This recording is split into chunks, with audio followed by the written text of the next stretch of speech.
দিনটা ছিল এক সপ্তাহ আগে, যেদিনকে তিন্নিমার চুল কেটেছিলাম ওই দিনের। তো বিশেষ অসুস্থতার কারণে আমি তোমাদের সাথে সেই মুহূর্তগুলো তখন শেয়ার করতে পারিনি, তাই আজ ভাবলাম তোমাদের সাথে শেয়ার করব। এখনো ভালোভাবে আমার শরীরটা ঠিক হয়নি, খুব কষ্ট হচ্ছে তোমাদের সাথে যে কথা বলছি। যাই হোক বন্ধুরা, এখন আমরা যাচ্ছি বৈষ্ণব সভাতে আমাদের জেঠুর বাড়িতে।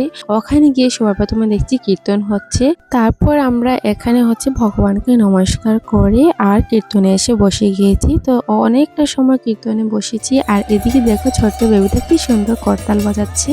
আর সাথে কিন্তু বন্ধুরা আমার তিন্নিমাও কিন্তু হাতে হাতে তালি দিচ্ছে, মানে কীর্তন শুনে। তো দেখো ও কি করছে, এই যে দেখো বন্ধুরা কীর্তন শুনছি, আর এই যে কখন মনে হলো হাততালি দিবে, তো হাততালি দিচ্ছে।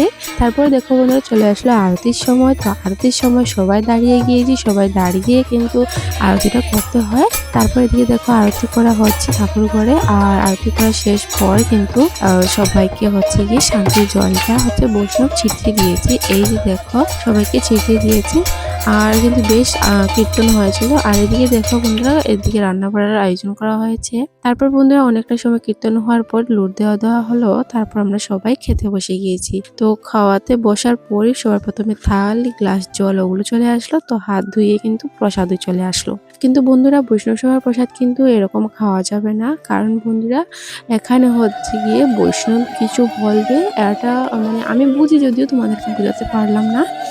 আর এখানে বৈষ্ণবী কিছু বলবে, তারপর জোকার দেওয়া হবে, তো এগুলো বলে তারপর কিন্তু খেতে হয়। বন্ধুরা এখানে হচ্ছে বৈষ্ণবী যা কথা বলেছেন ওগুলি শুনে তারপর আমরা ভগবান শ্রীকৃষ্ণের নাম নিয়ে এখন কিন্তু আমরা সবাই প্রসাদটা খেয়ে নিচ্ছি। আর বন্ধুরা এই যে দেখো আজকের খাওয়াতে ছিল হচ্ছে মাখা প্রসাদ, পাঁপড় আর টমেটো টক, আর পায়েস ছিল, পায়েসটা আমি নেইনি। তো সব খাবার কিন্তু খুব ভালো ছিল। তারপর এখানে দেখো সবাই খাওয়া দাওয়া শেষ হয়ে গিয়েছে, তারপর একটু সময় বসেছিলাম, একটু সময় বসে তারপর এখন দেখো আমরা বাড়ির উদ্দেশ্যে রওনা দিয়ে দিয়েছি। আর তোমাদেরকে একটা জিনিস এখানে দেখাচ্ছি। তো বন্ধুরা এখানে হচ্ছে গিয়ে জেঠুর বাড়িতে রয়েছে একটা কাঁঠাল গাছ। তো কাঁঠাল গাছে দেখো নতুন বছরে কাঁঠাল হয়েছে, খুব সুন্দর ছোট ছোট কাঁঠাল হয়েছে।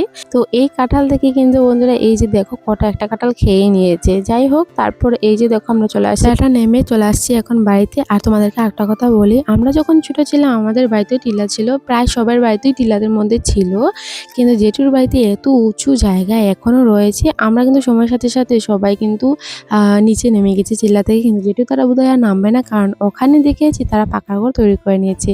তো যাই হোক বন্ধুরা বাড়িতে চলে এসেছি, ড্রেস চেঞ্জ করে নিয়েছি। তো আজকে ব্লগ ভিডিও এতটুকু পর্যন্ত। ভিডিওটা ভালো লাগলে একটা লাইক দিয়ে পাশে দেখো। Bye, tata.